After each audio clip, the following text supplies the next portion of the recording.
بھٹشا سے خبر شامل کرتے ہیں رجب علی بزدار کی۔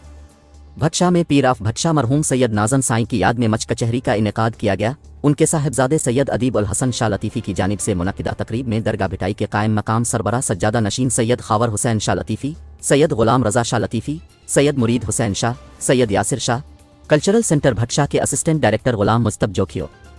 مرکزی chairman human rights protection and social justice Rana Ghulam Nabi Rajput, S H O Bhitshah Javed Hayat Pahore, Karam Khan Umrani, advocate Muhammad Asif Rajput, Nawaz League کے رہنما گوئل حسن راجپوت، محمد سمار وفا، فیض عباس ملا، محمد سرور راجپوت، دیدار علی چانڈیو، دیوان پرکاش سنگھ سمیت مختلف سیاسی و سماجی رہنما، دکاندار، صحافی، شہریوں اور مختلف شعبہ جات کے افسران نے بڑی تعداد میں شرکت کی۔ تقریب میں سندھی کھانے بشمول ساگ اور باجڑی بھی تیار کی گئی تھی۔ مچ تقریب رات دیر تک جاری رہی۔ سید ادیب الحسن شاہ لطیفی کا کہنا تھا کہ میرے والد سید ناظم سائیں مرحوم کی جانب سے یہ سلسلہ شروع کیا گیا تھا، جس کا مقصد آپس میں مل بیٹھ کر سردی کے موسم کو مچ کچہری کے ساتھ انجوائے کرنا ہے، اور ہم کوشش کریں گے کہ ہر سال اس عمل کو جاری رکھیں۔